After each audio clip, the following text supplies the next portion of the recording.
System, तुम इसे सबसे ऊपर की चीज कहते हो, और देखो मुझे, मैं पिछले पूरे 300 सालों से एक इंपीरियल मुहर बनकर अस्तित्व में अटका हुआ हूँ।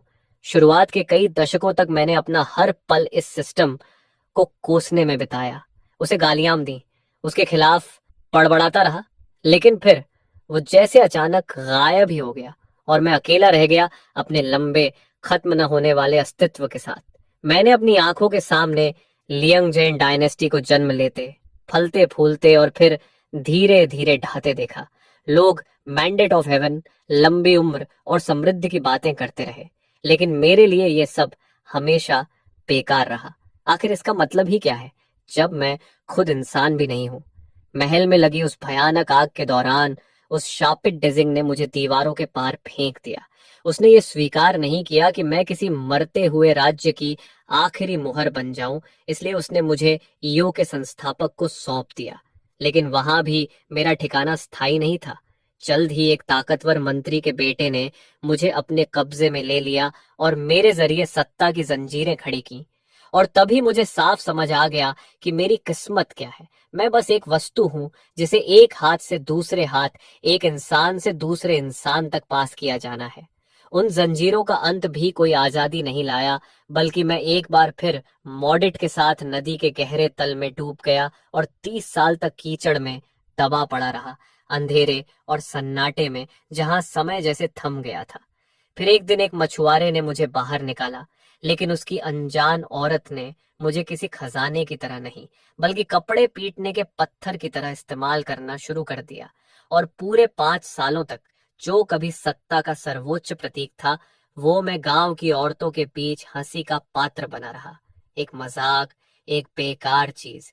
फिर अचानक एक अफसर आया और मुझे वहां से छुड़ाया। लेकिन मेरी किस्मत यहां भी नहीं बदली, क्योंकि नया सम्राट एक गंदा और असभ्य इंसान था।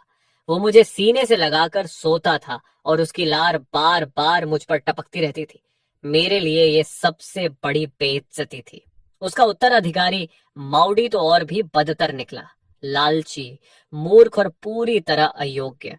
और जब हान सेना ने हमला किया तो वो मुझे लेकर एक सुरंग के रास्ते भागा। लेकिन अपनी जान बचाने के लिए उसने बिना सोचे समझे मुझे वहीं छोड़ दिया, और इस तरह मैं फिर से उसी अंधेरी, गीली और सड़ी हुई सुरंग में फेंक दिया गया। वहां समय का कोई अर्थ नहीं रह गया था। दिन और साल एक जैसे लगने लगे, और मैं इस हद तक टूट चुका था कि मैंने अपने कपड़े धोने वाले पत्थर के दिन भी याद करने शुरू कर दिए। कम से कम वहां कुछ हलचल तो थी।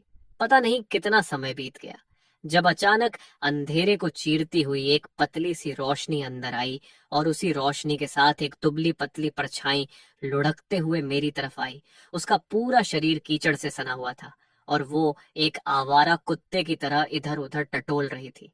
जल्दी जल्दी कुछ सड़े हुए बिस्कुट निगल रही थी। खाने के बाद उसने अपने आसपास हाथ फेरना शुरू किया, और तभी उसकी काली गंदी उंगलियां मेरी सतह से टकराईं। उसने मुझे मिट्टी से बाहर निकाला और अपनी फटी हुई आस्तीन से पूरी ताकत से रगड़कर साफ करने लगी। और उस पल मुझे एहसास हुआ कि ये 300 सालों में पहला स्पर्श था, जिसमें कोई लालच नहीं था, बस हल्की सी जिज्ञासा थी। तभी मेरे अंदर से एक अनियंत्रित विचार निकला, मुझे इस गंदी चीज से मत साफ करो। और जैसे ही वो शब्द उसके दिमाग तक पहुंचे, वो छोटी भिखारन एकदम से सन्न रह गई, घबराकर चारों तरफ देखने लगी कि ये आवाज कहाँ से आई। मैंने फिर कोशिश की और एक और विचार भेजा, क्या तुम मुझे सुन सकती हो? लड़की डर के मारे चीख पड़ी, भूत! और मुझे जमीन पर फेंक दिया। लेकिन उसी पल मुझे एहसास हुआ कि इतने सालों में यही पहली इंसान है जो मेरी आवाज सुन पा। क्या ये सच में स्वर्ग का कोई संकेत है? कोने में सिकुड़ी हुई, कांपती हुई, उसने आखिरकार धीमी आवाज में पूछा, क्या तुम बोल रहे हो, पत्थर? मैंने अपने मन को केंद्रित किया और उसे हाँ का संकेत भेजा। इस बार उसने चीख नहीं मारी, बल्कि उसके डर के पीछे छिपी जिज्ञासा धीरे धीरे बढ़ने लगी। वो सावधानी से मेरे पास आई, हल्के से मुझे थपथपाया, और फिर मुझे दोबारा अपने हाथों में उठा लिया। उसने पूछा, तुम आखिर हो क्या? और मैंने शांत होकर जवाब दिया, मैं एक पत्थर हूं जो बहुत लंबे समय से जिंदा है। उसने पूरी तरह समझे बिना ही सिर हिलाया और फिर से मेरे ऊपर जमी कीचड़ को साफ करने लगी। लेकिन कुछ ही पल बाद उसने सबसे सीधा और व्यावहारिक सवाल पूछा, अगर तुम बोल सकते हो तो क्या तुम बहुत कीमती हो? तुम्हें रखने से क्या मिलेगा?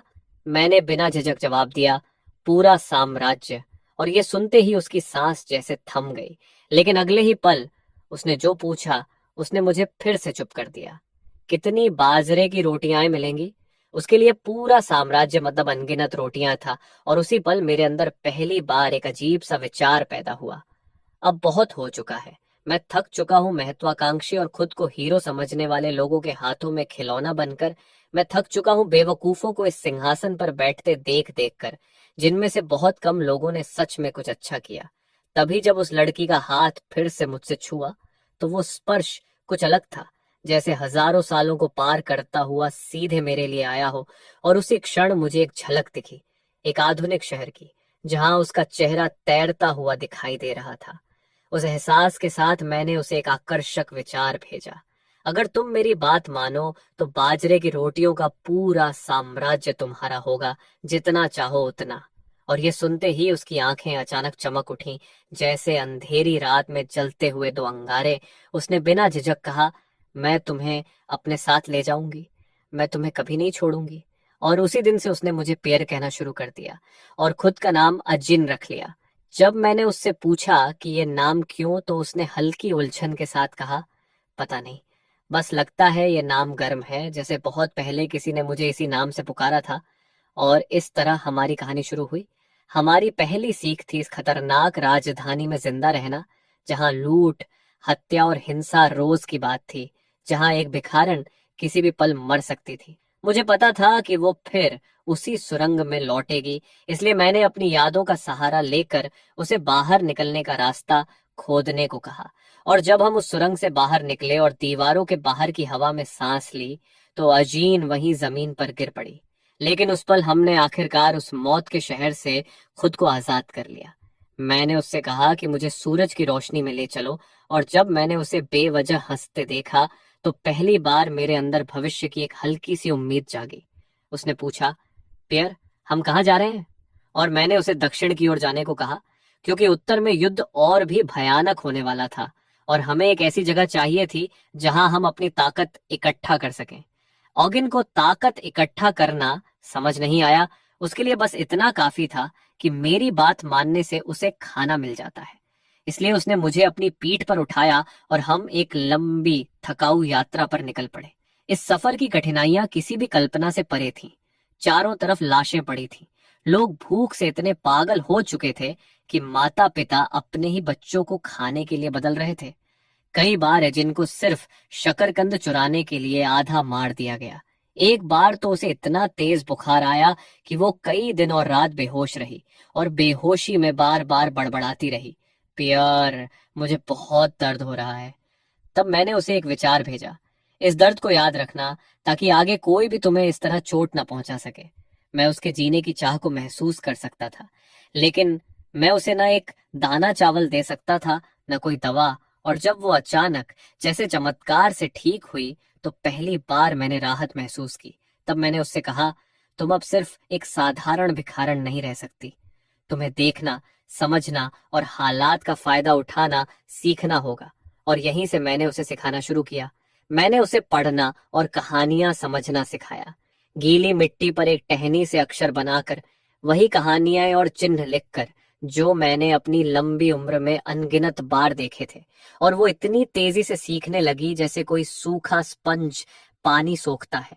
उसकी आंखों में जो पहले बुझी हुई राख थी, वो धीरे धीरे चमकती चिंगारियों में बदलने लगी, जो हर दिन और तेज जलने लगी। 3 महीने बाद हम ज्ञान के छोटे से शहर हांज पहुंचे, जो एक समृद्ध जगह थी, जहां हर तरफ व्यापारी और हलचल थी।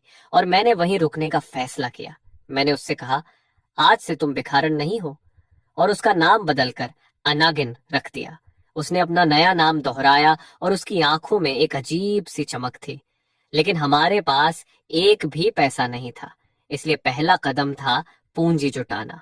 और इसी के लिए मैंने उसे शहर के सबसे बड़े कैसीनो में भेजा, जिस पर उसने थोड़ी घबराहट के साथ पूछा, पियर, बिना पैसे के दांव कैसे लगाऊं? नियंगिन की आवाज हल्की सी कांप रही थी। उसके अंदर डर और अनिश्चितता साफ महसूस हो रही थी। लेकिन मैंने उसे शांत करते हुए कहा कि मेरे पास कोई दिमाग नहीं है जैसा इंसानों का होता है। फिर भी इन जुए की मेजों के आसपास जो चालें और धांधलियां चलती हैं, वो मेरे लिए बच्चों का खेल है, क्योंकि मैंने इन सब को अनगिनत बार सुना और महसूस किया है। मैंने उसे डी वाली टेबल के पास खड़ा होने को कहा और समझाया कि ध्यान से सुनो। जब पासे लुढ़कते हैं, उनकी छोटी छोटी टक्कर की आवाजें, उनका गिरने का बिंदु, मैं इन ध्वनियों को लाखों बार सुन चुका हूं और उसी अनुभव के दम पर मैंने बिना एक भी गलती के अगले 10 दांव का नतीजा सटीक बता दिया। और जैसे ही निंगिन ने मेरी बातों के अनुसार दांव लगाए, उसकी नजर मुझ पर बदल गई। अब उसमें डर नहीं, बल्कि गहरी श्रद्धा थी। इसके बाद मैंने उसे उस मोटे व्यापारी के पास भेजा, कन संग, जो जुए की मेज के सामने खड़ा अपने ही उंगली काटने वाला था, क्योंकि वो सब हार चुका था। वही हमारा लक्ष्य था। नियंगिन ने मेरे निर्देशों का पालन किया और धीरे से उसके पास जाकर बोली, मैं तुम्हें जीतने में मदद कर सकती हूँ। लेकिन उसने गुस्से में उसे डांट दिया, दफा हो जा, ये छोटी भिखारन यहाँ कहाँ से आ गई। पर नियांगिन ने उसकी गालियों को अनसुना किया और बस उतना ही फुसफुसाई जितना जरूरी था। ठीक उस पल जब वो दांव लगाने वाला था, ये बड़ा आएगा। और जैसे ही पासा रुका, सच में बड़ा आया। कनेन संग का शरीर जैसे जम गया। फिर न्यांगिन ने एक मुट्ठी चांदी के सिक्के उठाकर फेंके और फिर बोली, फिर से बड़ा, फिर से बड़ा। और इस बार पूरा कैसीनो चुप हो गया। हर कोई सांस रोक कर देख रहा था। और जब नतीजा फिर वही आया, तो कन एनसंग की नजर न्यांगिन पर बदल गई। अब वो उसे ऐसे पकड़ने लगा जैसे डूबता हुआ आदमी तिनके को पकड़ता है। उसने पूछा, तुम आखिर हो कौन? और न्यांगिन ने मेरी ही तरह शांत स्वर में कहा, मैं तुम्हें 5,000 टैल वापस जितवा सकती हूँ, लेकिन मुझे 30% हिस्सा चाहिए। कन एन संग ने दांत भींच कर यह सौदा मान लिया। उस रात मेरे कानों की सुनने की क्षमता और न्यंगिन की आवाज के सहारे कनेन संग ने पूरे कैसीनो को हरा दिया। उसने न सिर्फ अपना खोया हुआ पैसा वापस पा लिया, बल्कि 3,000 टैल अतिरिक्त भी जीत लिए। जब हम कैसीनो से बाहर निकले, तो उसकी नजरों में श्रद्धा की जगह अब डर आ चुका था। और हमने अपने हिस्से के 2,400 ताइल चांदी गिने। नींगिन की आवाज इस बार उत्साह से कांप रही थी, लेकिन मैंने उसे चेतावनी दी। पैसा दुनिया की सबसे बेकार और सबसे जरूरी चीज दोनों है। ये सब इस पर निर्भर करता है कि तुम इसका इस्तेमाल कैसे करते हो। अपने पहले पूंजी के साथ हमने एक छोटा सा घर खरीदा और उसे सजा लिया। नियांगिन को आखिरकार एक स्थिर जीवन मिला, लेकिन उसने खुद को ढीला नहीं छोड़ा। दिन में वो मेरे साथ पढ़ना लिखना सीखती और रात में हर तरह की जगहों पर जाकर लोगों को सुनती, देखती और सब कुछ याद रखती। तभी हमारी जिंदगी में एक गरीब विद्वान पेवेन आया, जिसने सब बदल दिया। उसके पास सराय का बिल चुकाने के पैसे नहीं थे, फिर भी वो बेहिचक कह रहा था कि मालिक की किताबों में गलतियां हैं और इसी वजह से उसे पीटा जा रहा था। लोग उसका मजाक उड़ा रहे थे। एक बेवकूफ पढ़ाकू जो बिना सोचे सिर्फ पढ़ता है, तू कैसे कह सकता है कि मास्टर वांग की एनोटेशंस गलत हैं? लेकिन पेवेन ने जवाब दिया कि वांगी की एनोटेशंस ने एक अहम शब्द नोबल को नजरअंदाज कर दिया है और इसी एक शब्द के साथ असली मतलब बदल जाता है। यहाँ शासक की बात हो रही है बिना युद्ध या सजा का जिक्र किए, और अगर राज्य के कानून ही भ्रष्ट हो जाए तो एक अकेला शासक जनता के दिल को कैसे शांत कर सकता है।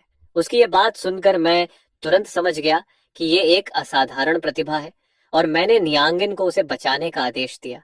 उसने उसके लिए पैसे दिए, उसे घर लाई और उसकी चोटों का इलाज किया। पेवेन उसके प्रति आभारी भी था और संदेह में भी। उसे समझ नहीं आ रहा था कि एक छोटी लड़की उसकी मदद क्यों कर रही है। नियांगिन ने मेरे कहने पर खुद को एक व्यापारी बताया और उससे अनुरोध किया कि वो उसका शिक्षक बने और उसे पढ़ाए। पेवेन अभी भी शक में था, उसकी नजरें तीखी थीं। आप एक व्यापारी हैं, फिर आप दुनिया की शासन व्यवस्था पर लिखी किताबें क्यों पढ़ना चाहती हैं? नियांगिन ने शांत होकर जवाब दिया, क्या एक व्यापारी अपने दिल में पूरी दुनिया नहीं रख सकता? ये सुनकर पेवेन जैसे ठहर गया।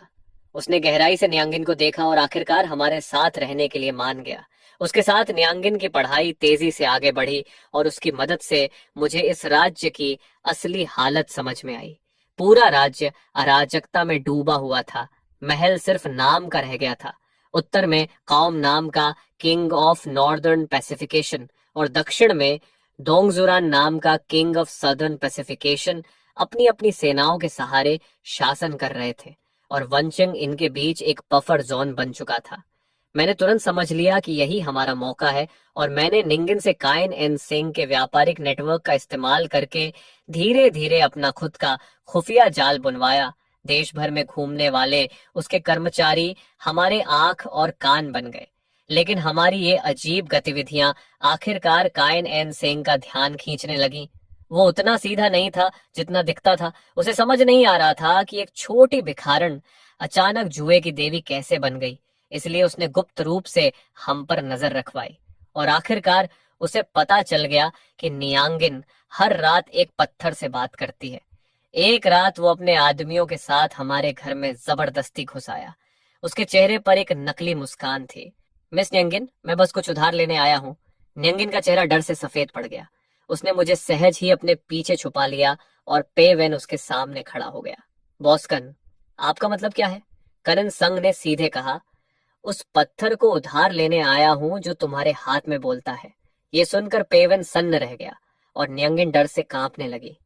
तभी मैंने शांत होकर उसे अपने मन में निर्देश दिए। पहले रो, फिर धीरे धीरे 1000 टैल आगे बढ़ाओ और उसे लेने दो। जैसे ही नौकर आगे बढ़े, मैंने उसे रोना बंद करने को कहा और सिर उठाने को कहा। उसके चेहरे पर एक अजीब सी मुस्कान फैल गई और मैंने उसकी आवाज के जरिए एक बूढ़े आदमी की तरह बोलना शुरू किया। मैंने कन इन संग के सारे छुपे हुए अपराध एक एक करके खोल दिए।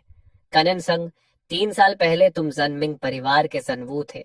उसी आदमी को तुमने मरवाया था, है ना? वो तुरंत चिल्लाया। झूठ! लेकिन उसका चेहरा जम गया था। मैंने आगे कहा, तो फिर तुम्हारी गर्दन पर वो 3 डंडों के निशान और वो नकली कब्र जहां उसे दफनाया गया, क्या मैं लोगों को भेजकर ये सब दिखवाऊं? ये सुनकर वो घुटनों के बल गिर पड़ा। अमर देवता, दया करें। मैंने उसके और भी अपराध गिनाए। घटिया रेशम सेना को बेचना, अच्छे माल की जगह खराब माल देना। और ये सब सुनकर पेवेन पूरी तरह हक्का बक्का रह गया। उसकी नजर में निंगिन अब किसी आत्मा से ग्रस्त लग रही थी। मैंने सख्ती से पूछा, कानून सांग, क्या तुम अपने अपराध जानते हो?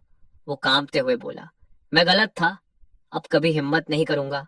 तब मैंने कहा, अब से तुम्हारी जान और तुम्हारी सारी संपत्ति हमारी है। अगर तुमने जरा भी धोखा देने की कोशिश की तो अंजाम भुगतोगे। वो तुरंत बोला, मैं कभी नहीं करूंगा। और फिर वो जमीन पर रेंगते हुए भाग गया। उसके जाने के बाद आंगन में सिर्फ पेवेन रह गया, जो पत्थर की तरह जड़ हो चुका था। उसकी दुनिया की समझ पूरी तरह टूट चुकी थी। उसने नियांगिन को देखा और बोला, मिस, आप तो दिव्य भाग्य से चुनी गई हैं। मैं आपका अनुसरण करूंगा। यही शायद मेरा एकमात्र रास्ता है। और उसने फिर से निष्ठा की शपथ ली। इस घटना के बाद हम तीनों के बीच का रिश्ता बदल गया। विश्वास के साथ अब एक डर भी जुड़ गया था। मैंने समझ लिया कि हमें एक ऐसी ताकत चाहिए जो हथियार उठा सके और मार सके, क्योंकि कानन संग जैसे लोग अपनी लालच के कारण कभी भी हमें धोखा दे सकते हैं, भले ही वो अभी डरा हुआ हो। और हमारा खुफिया नेटवर्क पहले से ही हर चीज पर नजर रख रहा था। तभी मैंने एक नाम सोचा, क्यूफान, जो कभी इंपीरियल गार्ड का एक बेहद कुशल प्रशिक्षक था, अपनी मार्शल कला में बेजोड़, लेकिन अपने ही वरिष्ठों को नाराज करने की वजह से सब कुछ खोकर वानचेंग में आकर गिर पड़ा था। वही आदमी अगले दिन हमारा चाकू बनने वाला था। नियांगिन और पेवेन उसे ढूंढते हुए बास्टियन ऑफ नो फाइट्स नाम की उस जगह पहुंचे जहां हर तरह के लोग इकट्ठा होते थे। और वहां क्विफन शराब में अपना दुख डुबो रहा था। उसके चेहरे पर एक गहरी निशान थी और उसकी आंखों में एक अकेले भेड़िए जैसी ठंडी सतर्क चमक। पेवेन ने उसे आदर से नमस्कार किया, लेकिन क्यूफान ने ठंडे स्वर में पूछा, तुम लोग कौन हो? और तिरस्कार से हंसते हुए बोला, एक भिखारन यहाँ मजा लेने आई है। लेकिन नियांगिन जरा भी नाराज नहीं हुई। उसने मेरे दिए निर्देशों के अनुसार सिर्फ एक वाक्य कहा, वो झूठा आरोप जो 3 साल पहले क्वेफान पर लगाया गया था। ये सुनते ही उसकी पुतलियां सिकुड़ गईं। वो अचानक खड़ा हो गया और नियांगिन को घूरते हुए बोला, तुम लोग असल में हो कौन? नियांगिन ने बिना नजर झुकाए शांत आवाज में कहा कि वो बस इस उथल पुथल भरी दुनिया में जीना चाहती है। और फिर सीधे उसके दिल पर चोट करते हुए बोली, तुम्हारे पास इतना टैलेंट है, फिर भी तुम यहाँ शराब में अपना दर्द डुबो रहे हो। क्या ये बेकार नहीं जा रहा? क्यूफान चुप हो गया और तभी नियांगिन ने आगे कहा, हम नहीं चाहते कि तुम उन महत्वाकांक्षी लोगों का कुत्ता बनो। हम चाहते हैं कि तुम जनरल बनो, तुम्हारे द्वारा प्रशिक्षित सैनिक आम लोगों की रक्षा करेंगे। और उसी वक्त मैंने उसे 1,000 टेल का बैंक नोट निकालने को कहा, जो हमारी सच्चाई का प्रमाण था। हमें असली योद्धा चाहिए। क्विफान की सांसें भारी हो गईं, क्योंकि उसे पैसों की नहीं, सम्मान और एक मौके की जरूरत थी। और आखिरकार उसने कहा कि वो अपनी जिंदगी अब नियंगिन को सौंपता है। इस तरह क्वेफान हमारी तलवार बना और पेवेन हमारी ढाल। इसके बाद हम तेजी से आगे बढ़े। शहर के बाहर एक छोड़े गए सैन्य शिविर में क्विफन ने 500 आवारा लोगों और भंग किए गए सैनिकों को इकट्ठा किया और कड़ा प्रशिक्षण शुरू किया। और मैंने नियांगिन के जरिए उसे हर युग की बेहतरीन सैन्य रणनीतियां और ट्रेनिंग मेथड्स सिखाई, जो मेरी 300 साल की यादों में जमा थी। किफा मुझे सचमुच आसमान से मिला हुआ एक सैन्य ग्रंथ मानने लगा। ये तो दिव्य रणनीतियां हैं मैडमोजेल, सच में युद्ध के देवता का पुनर्जन्म है। वहीं दूसरी ओर पेवेन ने मेरे सुझावों पर अर्थव्यवस्था में बदलाव शुरू किया। उसने व्यापारिक रास्तों का इस्तेमाल करके सस्ते दाम पर अनाज मंगवाया, लंगर जैसे भोजन केंद्र खोले और पीड़ित लोगों की मदद की, जिससे नियांगिन की लोकप्रियता तेजी से बढ़ने लगी और लोग उसे जिंदा बोधिसत्वा कहकर पुकारने लगे। धन्यवाद सिटी लॉर्ड, धन्यवाद जिंदा बोधिसत्वा। पेवेन की मदद से नियांगिन ने समझ लिया कि अगर हमें टिकना है तो हमें वनचेंग को अपने नियंत्रण में लेना होगा। लेकिन सबसे बड़ा बाधा था वहां का मजिस्ट्रेट और स्थानीय कुलीन वांग फैमिली, जो शहर के 80% अनाज व्यापार को नियंत्रित करते थे। तब मैंने नियांगिन के लिए एक आर्थिक युद्ध की योजना बनाई। दूसरे इलाकों से सस्ता अनाज मंगवाकर वांग फैमिली के एकाधिकार को तोड़ना। जवाब में वांग फैमिली ने गुंडे भेजे, लेकिन क्यूफान द्वारा प्रशिक्षित हमारी नई सेना ने उन्हें बेरहमी से कुचल दिया। और इसी मौके का फायदा उठाकर नियांगिन ने वान चेंग मर्चेंट कंपनी गार्ड बनाकर अपनी खुद की सशस्त्र ताकत खड़ी कर ली। मजिस्ट्रेट ने इसे दबाने की कोशिश की, लेकिन मैंने पहले से जुटाए गए सबूतों के जरिए पेवेन से उसके सैन्य धन के गबन को उजागर करवाया। पेवेन ने शहर के विद्वानों के बीच अभियान चलाया और जनमत को भड़का दिया, जिससे मजिस्ट्रेट गिर गया और जनता का समर्थन पूरी तरह निंगिन की तरफ झुक गया। आखिर में वांग फैमिली ने निंगिन की हत्या के लिए हत्यारे भेजे, लेकिन क्विफान ने उस हमले को नाकाम कर दिया। हालांकि एक वफादार गार्ड की मौत ने नियांगिन को अंदर तक हिला दिया। ये उसकी मौत से पहली सीधी भिड़ंत थी। वो उल्टियां करने लगी, हर रात बुरे सपनों से परेशान रहने लगी। ये मेरी वजह से हुआ, मैंने उसे मरवाया, लेकिन मैं ठंडा और कठोर रहा। नहीं, उसे तुम्हारी कमजोरी ने मारा, तुम्हारी कमजोरी और उनके हथियार। मैंने ऐतिहासिक उदाहरण और मानसिक सहारा देकर उसे इस दर्द से बाहर निकाला। स्त्रियों की दया शांति नहीं लाती। और धीरे धीरे नियांगिन बदल गई। उसने एक जाल बिछाया, वांग फैमिली के सभी प्रमुख लोगों को एक ही बार में पकड़ लिया और उनके निष्पादन का आदेश दिया। उसने अपनी आंखों से अपने दुश्मनों को मरते देखा और उसके दिल से आखिरी बोझ भी उतर गया। उसने वांग फैमिली की सारी संपत्ति जब्त कर ली, जिससे खजाना और अनाज भंडार भर गए। जब वानचंग पूरी तरह उसके नियंत्रण में आ गया तो उसने सहज ही पेवेन से कहा, हो गया। लेकिन पेवेन समझ नहीं पाया। वो खुद हैरान रह गया और मैं भी इस एक आधुनिक और अजीब परिचित वाक्य से भीतर तक हिल गया। यहीं से पहली बार मुझे उसकी असली पहचान पर शक हुआ। नियंगिन ने एक नया मैजिस्ट्रेट नियुक्त किया और अब वनचेंग उसकी मजबूत आधारभूमि बन गया। इसके बाद मैंने नियंगिन के जरिए पेवेन को अपने समय से आगे के विचार देने शुरू किए। वो मुझसे पूछता, मास्टर, काओम और दोंगजुरन में कौन जीतेगा? अगर हम पुराने राजवंश की कृषि कॉलोनी नीति लागू करें तो क्या यह संभव है? और धीरे धीरे उसे एहसास होने लगा कि नियांगिन के सवाल कितने गहरे होते जा रहे हैं। मैंने उसे युद्ध को व्यापार से पोषित करना और व्यापार को युद्ध से बढ़ाना जैसी अवधारणाएं समझाई, जो उसके लिए पूरी तरह नई थीं। और मैंने बताया कि किसी भी युद्ध सरदार की ताकत समझने के लिए जनता का समर्थन, कर और खाद्य भंडार देखना जरूरी है। ये सब मेरी 300 साल की अपनी आंखों देखी सच्चाइयां थीं। मैंने देखा था कि कैसे व्यापार से अपार धन इकट्ठा किया जा सकता है और कैसे नमक और लोहे की गलत नीतियों ने बड़े बड़े साम्राज्य गिरा दिए। अब पेवेन की नजर में नियांगिन सिर्फ एक व्यापारी लड़की नहीं रही, बल्कि एक रहस्यमयी, लगभग दैवीय अस्तित्व बन गई। एक रात वो खुद को रोक नहीं पाया और नियांगिन से सवाल कर बैठा, मिस, आप निश्चित ही साधारण इंसान नहीं हैं। आप आखिर हैं कौन? नियांगिन का दिल गले तक आ गया। उसने मेरी तरफ मदद के लिए देखा। पियर, क्या करूं? और मैंने शांत स्वर में कहा, डरो मत, वही कहो जो मैं कहता हूं। फिर उसने दोहराया, मैं कौन हूं ये मायने नहीं रखता, मायने ये रखता है कि जो मैं करना चाहती हूं और जो आप करना चाहते हैं मास्टर, वो एक ही है। मैं इस अराजक दुनिया में पूरे साम्राज्य के लोगों के लिए शांति चाहती हूँ। ये सुनकर पेवेन का शरीर कांप उठा और काफी देर बाद उसने अचानक घुटनों के बल बैठकर प्रणाम किया। वह अपनी पूरी जिंदगी मैडमोजेल की सेवा में समर्पित करता है, एक कुत्ते और घोड़े की तरह, बिना पछतावे के, मौत तक। और इस तरह हम अपनी ताकत तो इकट्ठा करते गए, लेकिन समय हमारे पक्ष में नहीं था। इस तरह हमारी तेजी से बढ़ती ताकत आखिरकार एक ऐसा लालच बन गई जिसे उत्तर में लू फेओस काओम और दक्षिण में दोंगजुरान दोनों निगलना चाहते थे। दोनों ही हम पर नजर गड़ाए बैठे थे, लेकिन पहला कदम दोंगजुरान ने उठाया। उसने सीधे अपनी सेना नहीं भेजी, बल्कि जाओजी नाम का एक दूत भेजा, जिसने आते ही सख्त अल्टीमेटम सुनाया, 3 दिन के अंदर 5 लाख बोरे अनाज और 3 लाख टेल चांदी जमा करो, क्योंकि इस अशांत समय में ताकत ही कानून है और दोंगजुरान की 1 लाख सैनिकों की सेना ही उस कानून की असली वजह है। उसने साफ शब्दों में कहा, अगर तुम दोगे तो तुम नागरिक हो, अगर नहीं दोगे तो तुम डाकू हो। यानी खुली धमकी। बातचीत पूरी तरह रुक गई, कोई रास्ता नहीं बचा था। और उसी निर्णायक पल पर निंगिन पर्दे के पीछे से बाहर आई, एक साधारण सफेद कपड़े में, बिल्कुल किसी आम लड़की की तरह, लेकिन उसके चेहरे पर एक शांत दृढ़ता थी।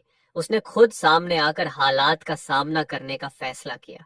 उसने अपनी पहचान गरिमा के साथ बताई और दोंगजुरन की इस जबरन वसूली को साफ साफ ठुकरा दिया। हम तुम्हारी धमकियों और अपमान के आगे बिल्कुल नहीं झुकेंगे। चाओ जी के तिरस्कार के बीच न्यांगिन ने अचानक विषय बदल दिया और बोली, राजा डोंग की सोच बहुत छोटी है।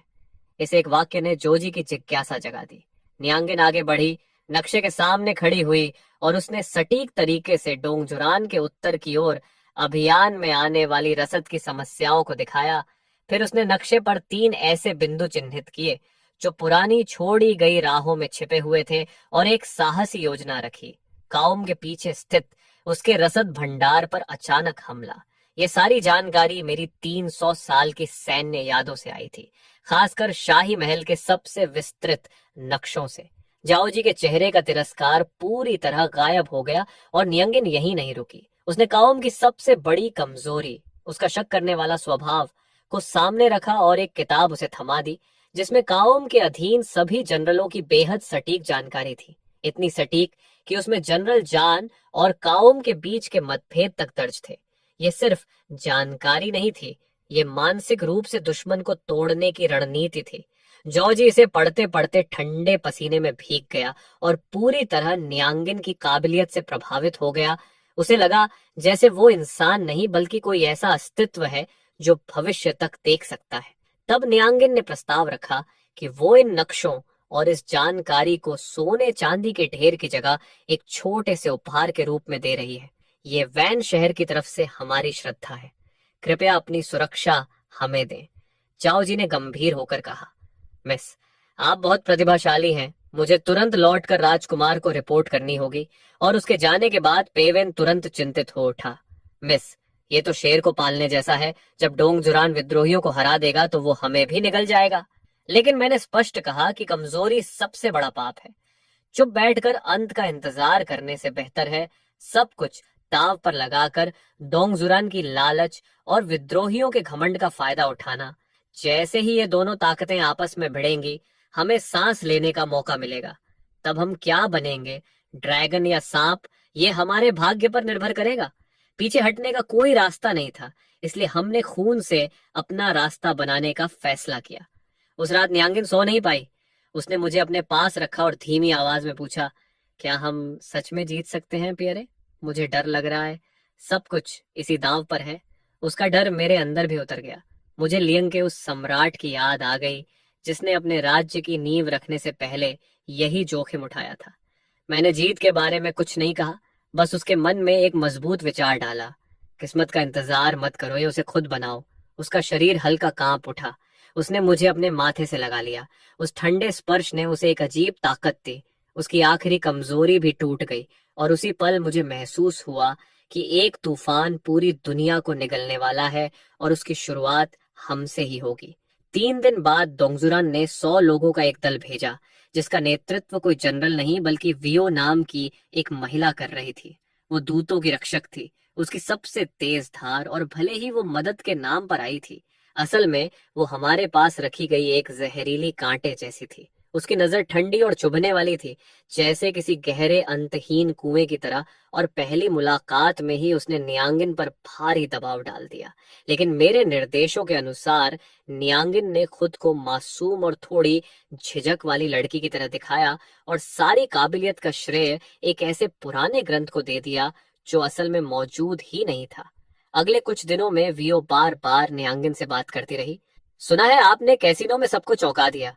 ऐसा हुनर किस किताब में लिखा है? उसकी बातें कविता और गीतों के आसपास घूमती थीं, लेकिन हर सवाल के अंदर एक छुपा हुआ वार होता था। उसने कैसीनो की घटना का भी जिक्र किया, लेकिन नियांगिन ने बिना एक भी गलती के शांत जवाब दिया, आप मेरी तारीफ कर रही हैं। हालांकि वे वो पूछताछ बंद कर चुकी थी, लेकिन उसकी नजरें बता रही थीं कि वो एक शब्द भी नहीं मानती। वो मेरी सोच से भी ज्यादा खतरनाक थी। इसी बीच उत्तर में युद्ध छिड़ गया। दोंगजुरान ने हमारी योजना अपनाई और चंकान पर अचानक हमला किया। जनरल जनू ने दरवाजे खोलकर आत्मसमर्पण कर दिया। विद्रोही जवाब देने से पहले ही हार गए, और वियो के साथ डोंगजुरान ने एक बड़ी जीत हासिल की। उसकी प्रसिद्धि आसमान छूने लगी। ये सब हमारी योजना का हिस्सा था, लेकिन नई समस्या सामने थी। अब दोंगजुरान का अगला निशाना हम ही होंगे। नियंगिन ने शांत होकर कहा, हम एक शेर के पास बैठे खरगोश जैसे हैं। शेर जीत चुका है और वो जरूर लौटेगा हमें खाने।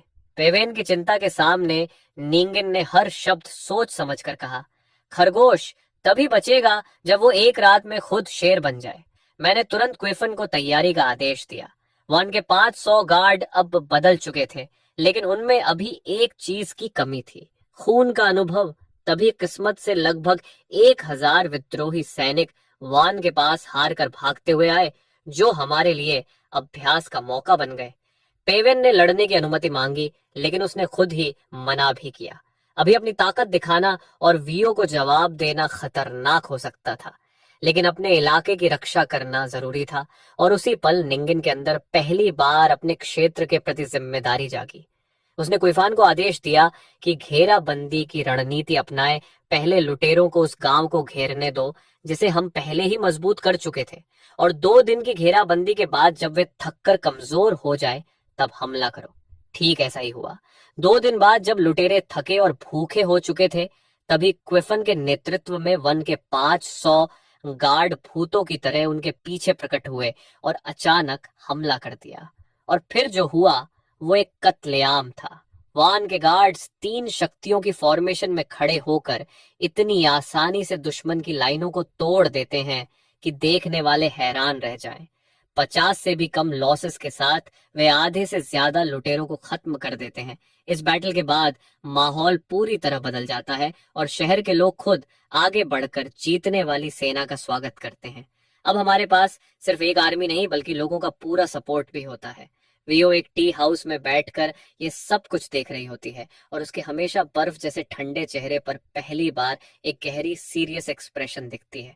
बिना देर किए वह तुरंत बैटल रिपोर्ट दोंगुरान को भेज देती है, और ठीक 3 दिन बाद उसकी तरफ से एक लेटर आता है जिसमें नियांजिन को वॉन का लॉर्ड घोषित किया जाता है और उसे तुरंत चंजू पहुंचकर मिलिट्री अफेयर्स रिपोर्ट करने का आदेश दिया जाता है।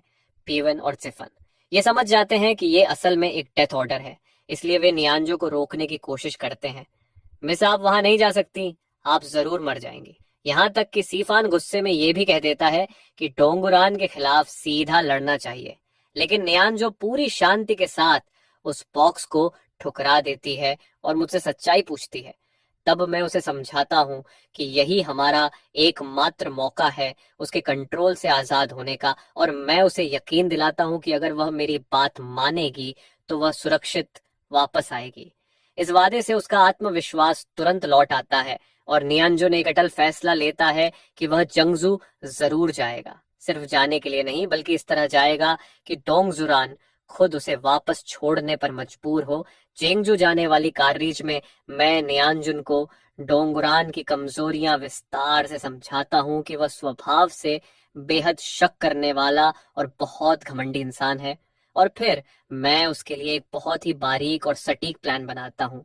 मैं उसे साफ कहता हूँ कि वह तुम्हारी सेलेस्टियल डेस्टिनी छीनना चाहता है, इसलिए यह सफर खतरा नहीं बल्कि हमारा मौका है उसे खत्म करने का। इसी दौरान अपने इंटेलिजेंस नेटवर्क की मदद से मैं डोंगुरान की आर्मी के एक जनरल को खरीद लेता हूँ ताकि वह जंजू कैंप में एक सीक्रेट एजेंट बनकर सही समय का इंतजार करे। जब हम वहां पहुंचते हैं तो डोंगुरान ऊंची जगह पर बैठा होता है। उसकी नजर तलवार की धार जैसी तेज होती है और नियांजून वैसी ही पोस्चर अपनाता है जैसी हमने पहले प्रैक्टिस की थी, और कांपते हुए घुटनों के बल बैठ जाता है। वह जानबूझकर अपनी कमजोरी दिखाता है और डोंगुरान उसे बार बार अलग अलग मिलिट्री सवालों से परखता है। लेकिन मेरे दिए हुए निर्देशों के अनुसार नियांजुन हर सवाल का जवाब बड़ी आसानी से देता है, जिससे डोंगुरान का सेलेस्टियल डेस्टिनी पर विश्वास और भी मजबूत हो जाता है। तभी डोंगुरान अचानक ऊंची आवाज में पूछता है, असल में ये कौन है? और न्यानुन जमीन पर झुककर गले में कांपती आवाज के साथ कहता है, मैं सिर्फ एक आवाज सुनता हूँ, एक पत्थर की आवाज। फिर वह लकड़ी का डिब्बा निकालता है जिसमें मैं मौजूद हूँ और कहता है कि सारी स्ट्रैटेजीज उसी ने उसे बताई हैं। वह सारे राज खोल देता है, जिस पर डोंगुरान गुस्से में कहता है, बदतमीज, एक साधारण पत्थर से राजकुमार को बेवकूफ बना रहा है। तब न्यानुन कहता है, अगर आपकी हाईनेस को यकीन नहीं है तो आप खुद कोशिश कर सकते हैं, बस दिल सच्चा होना चाहिए, तभी ये जवाब देगा। डोंगुरान थोड़ी देर सोचता है, फिर वेयाओ को आदेश देता है कि वह डिब्बा खोले। जैसे ही वह उसे खोलकर मुझे देखता है, वह एकदम जड़ हो जाता है। उसकी सांसें भारी हो जाती हैं और वह कांपते हुए मुझ पर लिखे शब्द पढ़ता है। मैंडेट ऑफ हेवन प्राप्त हुआ, दीर्घायु हो। उसके चेहरे पर भाव तेजी से बदलते हैं, पहले हैरानी, फिर खुशी और फिर लालच। पास खड़ा नियनून रोती हुई आवाज में कहता है कि उसे नहीं पता ये क्या है, और डोंगुरन कहता है, तुम्हें सच में नहीं पता ये क्या है।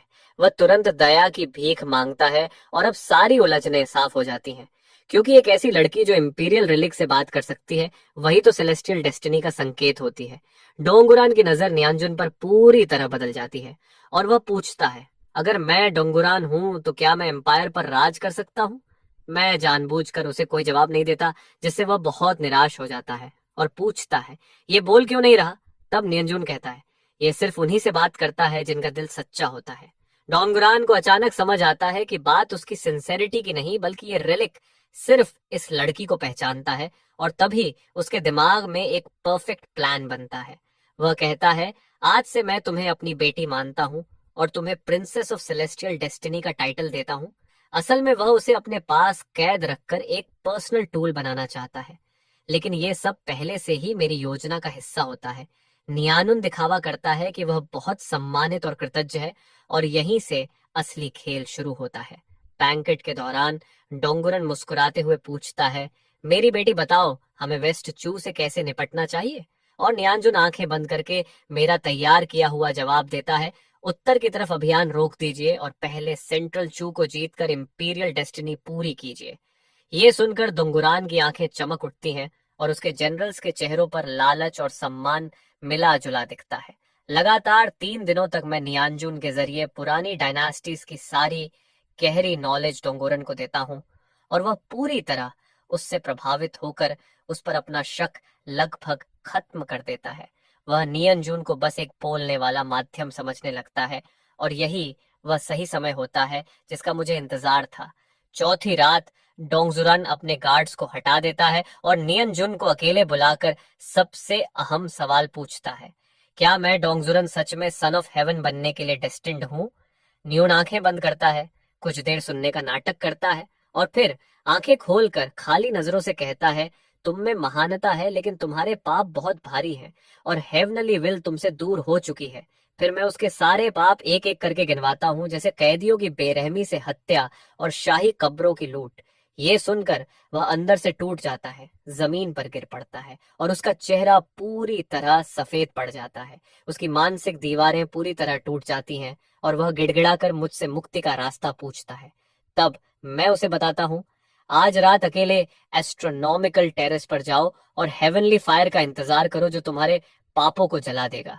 मैं उसे खास तौर पर चेतावनी देता हूँ कि ये एक गुप्त बात है और उसे अकेले ही जाना होगा, वरना उसकी डेस्टिनी टूट जाएगी। डोंग सुरान इस बात पर पूरा भरोसा कर लेता है, लेकिन उसे ये नहीं पता होता कि वहां हेवनली फायर नहीं, बल्कि हमारे एलीट सोल्जर्स पहले से घात लगाकर बैठे हैं, जिनकी तलवारें अंधेरे में चमक रही हैं। रात बहुत अंधेरी और तेज हवा वाली होती है, और डोंगजुरान सच में अकेले ही कैंप से निकलता है। उसके दिल में सिंहासन पर बैठने के सपने भरे होते हैं। जैसे ही वह टेरेस पर पहुंचता है, अंधेरे में छिपी दर्जनों क्रॉसबोज एक साथ तीर छोड़ती है और बिना चीख निकलने का मौका दिए ही डंगूरन को भेद देती है। वह तुरंत मर जाता है, और मरते समय भी उसकी आंखों में यकीन नहीं होता। उसी पल जेंगजू कैंप में खबर फैलती है कि प्रिंस अचानक मर गया है, और काओ की सेना हमला कर देती है। न्यांगजिन खून से लथपथ चेहरे के साथ वेयाओ और जॉयजी को ढूंढते हुए चिल्लाता है, मेरे पीछे आओ, यहाँ से तुरंत निकलना होगा, रुकना मत। और इस तरह चाओ की सेना बिना नेतृत्व के खुद ही बिखर कर भाग जाती है। उसे जल्दी बचाओ, वह चिल्लाया, और उसकी आवाज ने पहले से भड़के हुए क्योस में और आग लगा दी।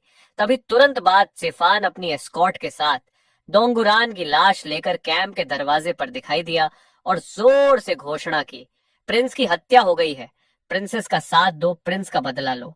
अफवाहें, जासूस और लाश, इन तीन चीजों ने मिलकर पिंगान की सेना की पूरी हिम्मत तोड़ दी।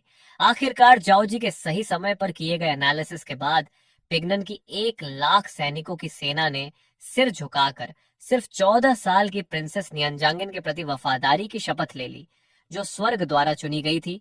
नियंजिन ने एक चौंकाने वाला पलटवार पूरा किया और उस डिवाइन जंप को अपने हाथों में थाम लिया। चेंगजू की शहर की दीवार पर खड़ी होकर नीचे झुकी हुई सेना को देखते हुए उसका शरीर अभी भी कांप रहा था, और उसे सब कुछ एक सपना जैसा लग रहा था। तब मैंने उसे शांत स्वर में कहा, ये जीत नहीं है, ये तो बस एक बहुत ही क्रूर खेल की शुरुआत है। नींद ने गहरी सांस ली और उसकी नजरें उलझन से बदलकर दृढ़ता में बदल गईं। उसने तुरंत आदेश दिया, मेरे हुक्म को आगे बढ़ाओ, गोदाम खोलो और अनाज बांटो।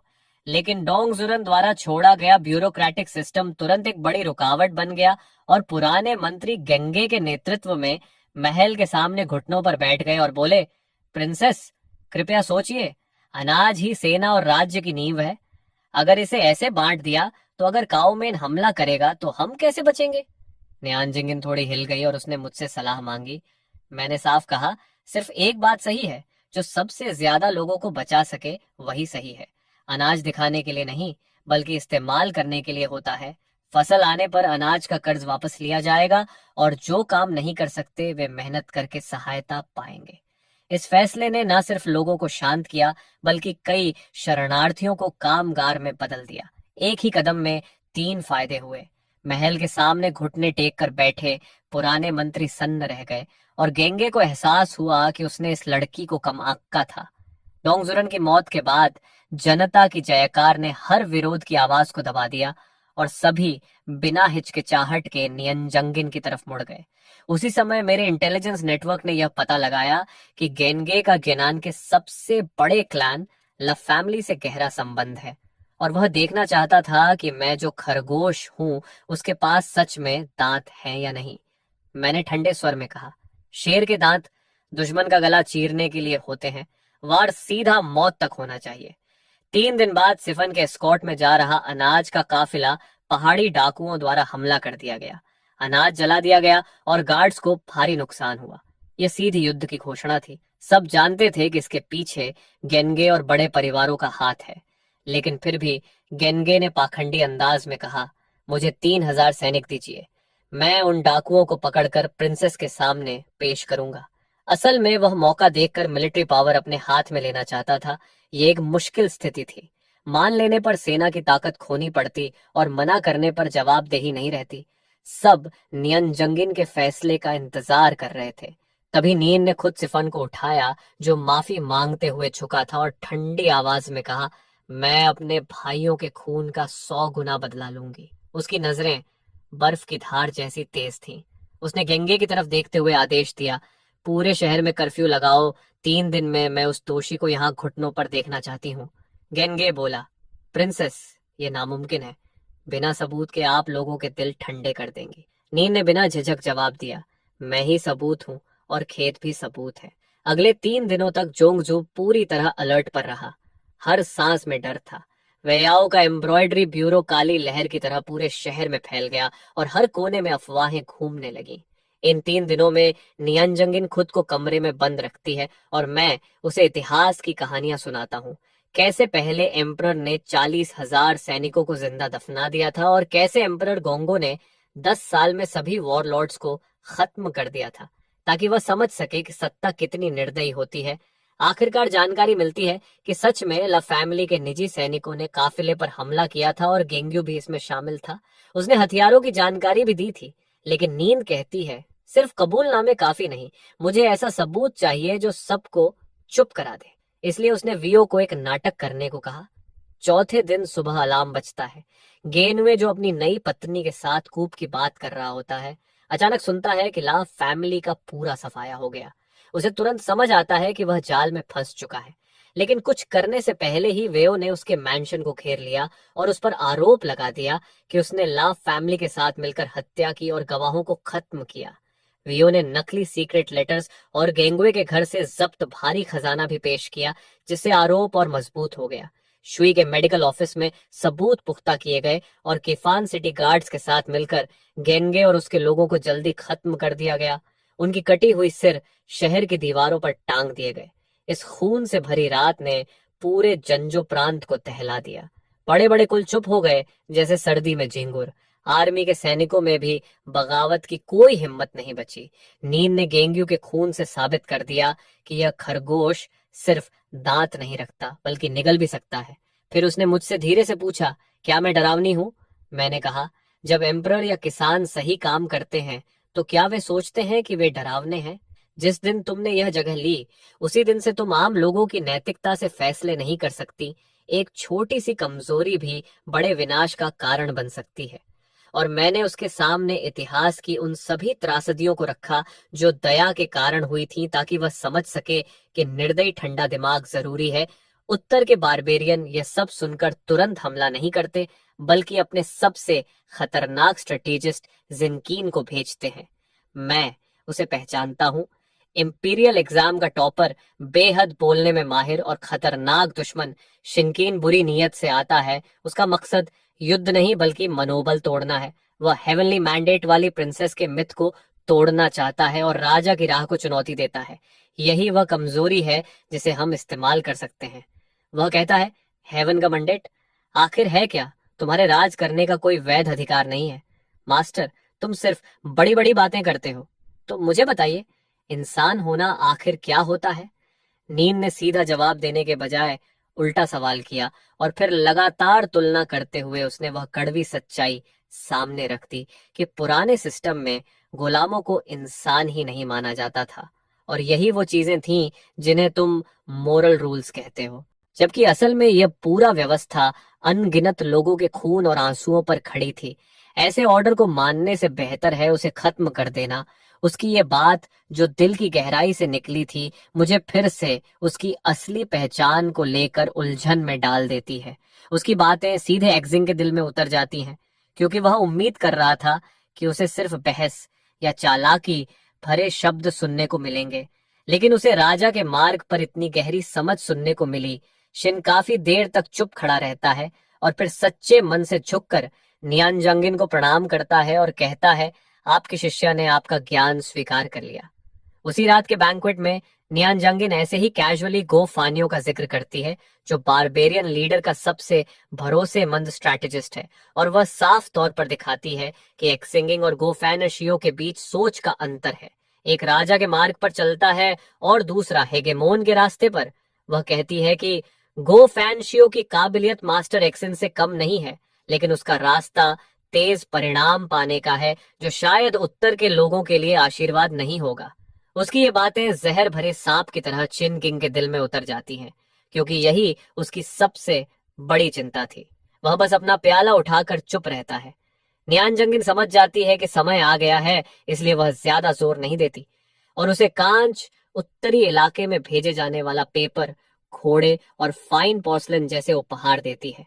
फिर वह प्रस्ताव रखती है कि हर साल 1 लाख रोल पेपर और 1 लाख पोर्सलिन के बदले 5 लाख अनाज का आदान प्रदान होगा जो बारबेरियन लीडर के नियंत्रण में रहेगा।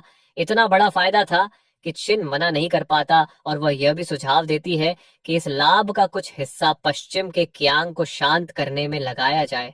शिन को महसूस होता है कि उसके सामने कोई साधारण लड़की नहीं बल्कि एक ऐसा दिमाग खड़ा है जो पूरे संसार की चालें गिन रहा है। हर कदम पर वह उसे सोचने का मौका ही नहीं देती, और उसे यह भी समझ आ जाता है कि अगर उसने यह प्रस्ताव स्वीकार कर लिया तो गोनन के साथ दुश्मनी और दोस्ती की सीमा हमेशा के लिए धुंधली हो जाएगी। अंत में वह बस इतना कह पाता है, मुझे अपने स्वामी को इसकी सूचना देनी होगी। लेकिन आखिरकार बारबेरियन लीडर इस समझौते को तोड़ देता है और खुद 3 लाख सैनिकों को लेकर दक्षिण की ओर बढ़ता है। राज्य के भाग्य का फैसला करने वाला युद्ध शुरू हो जाता है, और गुदेन की भिड़ंत में हमारी नेवी हार जाती है और भारी नुकसान उठाती है। इस हार की खबर जंजोऊ में दहशत फैला देती है, और लियान के नेतृत्व में पुराने जनरल आत्मसमर्पण की बात उठाते हैं। लेकिन नींद सबकी राय को खारिज कर ठंडे स्वर में कहती है, यह पीछे हटना नहीं है, ये गहराई में दुश्मन को खींचने की रणनीति है जो मैंने खुद तय की है। वह समय खींचकर दुश्मन को थकाने की नीति लागू करती है और आदेश देती है कि सरेंडर की बात करने वालों को तुरंत सजा दी जाएगी। हालांकि केओस आर्मी बहुत ताकतवर है, लेकिन बीमारी और मौसम पहले ही उसे कमजोर कर चुके हैं। सप्लाई चेन्स द्वारा बाधित हो रही है और मुख्य सेना मौसम के कारण धीमी हो चुकी है, जिससे युद्ध एक ठहराव में फंस जाता है। इसी दौरान गो फानियाओ काओ काओ को एक योजना देता है कि नेता को पकड़ो और विद्रोह खत्म करो, यानी जियांगजू शहर के अंदर से इकोनॉमिक वॉर और रूमर वॉर शुरू की जाए। एक अदृश्य युद्ध पहले ही शुरू हो चुका है। जेंगजू में चावल की कीमतें तेजी से बढ़ जाती हैं, जनता घबरा जाती है और सेना के अंदर भी यह अफवाह फैल जाती है कि नियन आर्मी भागने वाली है। इस स्थिति में नियन आर्मी कहती है कि अब व्यापारियों को पकड़ना बेकार है, और पेवेन को आदेश देती है कि घोषणा करे कि 3 दिन बाद सरकार 30% कीमत पर अनाज बेचेगी, और वह भी अनलिमिटेड। इस फैसले पर अनाज जमा करने वाले व्यापारी हंसते हैं और इसे आत्मघाती कदम मानते हैं, क्योंकि इतनी कम कीमत ज्यादा दिन टिक नहीं सकती। लेकिन इससे जनता में उम्मीद जरूर जागती है। उसी समय वह मुझे अपने साथ शहर के बाहर किफान के बड़े कैंप में ले जाता है, जो सबसे खतरनाक लेकिन सबसे सुरक्षित जगह है, और वह एक योजना तैयार करता है। 3 दिन बाद भी चैंपिंग का गोदाम नहीं खुलता, और अचानक खबर फैलती है कि प्रिंसेस नियन को शहर के बाहर मिलिट्री कैंप में मार दिया गया है, और वह जिंदा है या नहीं ये भी पता नहीं। जनता की उम्मीद तुरंत निराशा में बदल जाती है। वहीं लियन और बाकी विद्रोही तथा अनाज व्यापारी अंदर ही अंदर खुश होकर तुरंत हरकत में आ जाते हैं। लियान बुरे सलाहकारों को खत्म करने के बहाने मिलिट्री कूप शुरू कर देता है, जबकि व्यापारी 10 गुना कीमत पर अनाज बेचने लगते हैं और चिल्लाते हैं, प्रिंसेस मर चुकी है, जल्दी सरेंडर करो, मेरे साथ चलो और लॉर्ड कू की सेना का स्वागत करो। जंगजू पूरी तरह केओस में डूब जाता है, लेकिन जैसे ही लियन अपनी सेना लेकर महल के दरवाजे तक पहुंचता है, दरवाजा धीरे धीरे खुलता है और नियन आर्मी बिल्कुल सुरक्षित बाहर निकल आती है, जैसे कोई भूत हो। उसी समय किफान कैंप और चेन से, जो मुख्य कैंप से घायल होने के बावजूद बचा हुआ था, एलीट सैनिकों के साथ पीछे से हमला करता है और विद्रोहियों को कुचल देता है। जब्त किया गया अनाज चंपिंग के गोदाम को भर देता है, और सस्ते दाम पर अनाज मिलने के बाद जनता का समर्थन नियन आर्मी के लिए चरम पर पहुंच जाता है। लोग जोर जोर से चिल्लाते हैं, प्रिंसेस जिंदाबाद। इस तरह एक बहुत बड़ी आंतरिक संकट को उसने चतुराई से खत्म कर दिया। फिर वह मुझसे धीरे से कहती है, स्टोन, तुम हमेशा मेरी मदद करोगे ना? मैं तुम्हें सबसे ऊंचे शिखर तक ले जाऊंगी, चाहे अंत में अकेलापन ही क्यों ना हो। चेंगजू में विद्रोह दबने की खबर चाओ कैंप तक पहुंचती है, और गो फानियाओ समझ जाता है कि उसकी योजना असफल हो गई है। तब वह एक नया प्लान बनाता है कि ब्लॉकेड लाइन पर हमारी नेवी के साथ निर्णायक युद्ध किया जाए। चेंस अपने परिवार के कारण बेहद परेशान होता है। वह एक खुशबूदार पोटली पकड़े हुए नियन आर्मी से माफी मांगता है और तलवार निकालकर आत्महत्या करने की कोशिश करता है। प्रिंसेस, मैं सबकी उम्मीदों पर खरा नहीं उतर पाया, मेरे पास सिर्फ अपनी मौत ही है आपको लौटाने के लिए। लेकिन नियन आर्मी उसे रोकती है और कहती है, काओ काओ ने खुद हमें एक ऐसी तलवार दी है जो उसके दिल को चीर सकती है, सबसे तेज धार वाली तलवार, ब्लॉकेड लाइन पर। चाओ की सेना लोहे की जंजीरों से बंधी हुई थी और चेन्स अपनी फ्लीट को एक निराशाजनक आखिरी चार्ज में लेकर आगे बढ़ रहा था। तभी आवाज गूंजती है, चेन्स, अगर अभी नहीं पलटे तो फिर कब? टकराव के ठीक उस पल फ्रंट लाइन के जहाज अचानक बगावत कर देते हैं और अपने ही फ्लैगशिप से टकरा जाते हैं, जिससे पूरी सेना में भारी कंफ्यूजन फैल जाता है। लेकिन असल में ये बगावती जहाज फायर शिप्स होते हैं, जिन पर पहले से मछली का तेल और सल्फर लगा होता है। वे बिना रुके सीधे चो की नेवल फॉर्मेशन में घुस जाते हैं और उनसे बच निकलना नामुमकिन हो जाता है। देखते ही देखते भयंकर आग पूरे यांगत्जे नदी को अपनी चपेट में ले लेती है और उसी समय पश्चिम की कैवलरी और दोनों किनारों से छोड़े गए आग वाले तीर भी एक साथ बरसते हैं। आदेश आता है, पूरी सेना ध्यान दो, मेरे पीछे आओ, हमला करो, ये फायर शिप्स हैं। और एक ही पल में कू के 3 लाख सैनिक पूरी तरह खत्म हो जाते हैं।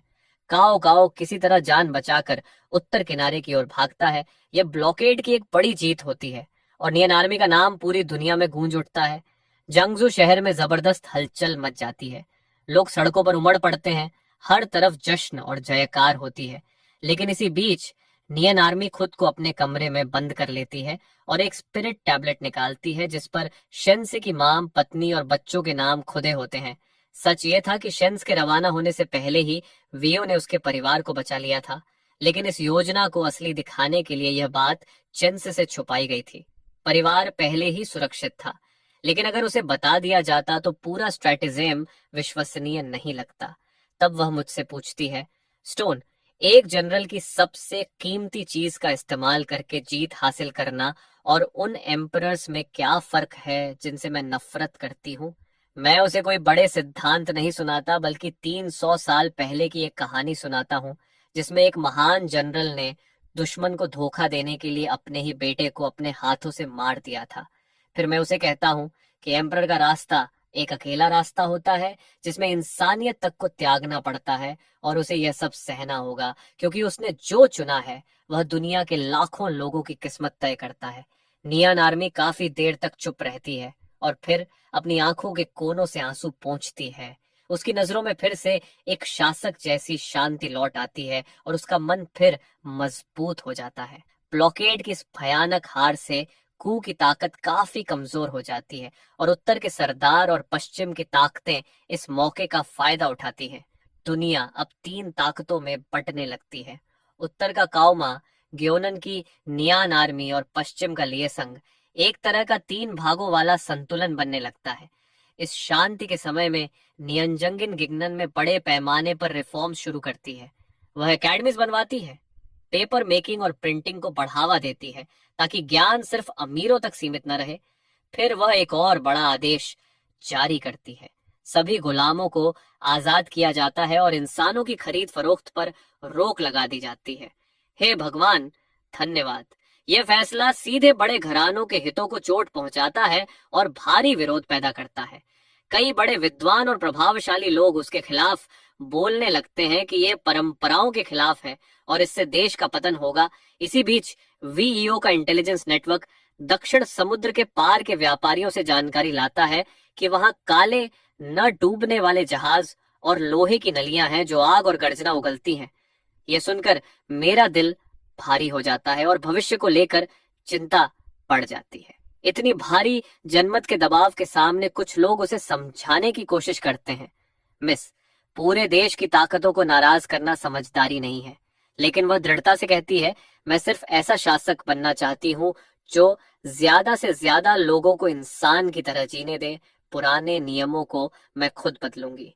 फिर वह आदेश देती है कि जेंगजू में एक अभूतपूर्व पब्लिक डिबेट आयोजित किया जाए, जिसका विषय हो, क्या इंसान बराबर है या उनमें ऊंच नीच है। पूरे शहर के लोग वहां इकट्ठा हो जाते हैं। मंच अभी बन ही रहा होता है, लेकिन कहा जाता है, आज ही शुरू करो। नीचे भारी भीड़ जमा होती है। महान कन्फ्यूशन गयांगसी के नेतृत्व में पिवन और नियंजून को डिबेट के लिए चुना जाता है। ताकत का संतुलन बराबर नहीं होता और विरोधी पक्ष पहले हमला करता है। गुलामी खत्म करना सामाजिक संबंधों को नष्ट करना है। प्रिंसेस, क्या आपको अपने अपराध का एहसास है? आपकी इस कार्रवाई से राज्य की नींव हिल जाएगी। क्या आप इसकी जिम्मेदारी लेंगी? नियांजुन सीधे सफाई नहीं देता, बल्कि जोर से कहता है कि जो नियम किसी इंसान को इंसान मानने का हक ही छीन लेते हैं, ऐसे नियमों को खत्म कर देना चाहिए। वह खून से भरी सच्चाइयों के जरिए दिखाता है कि गुलामी में इंसानों के साथ कैसा व्यवहार होता है।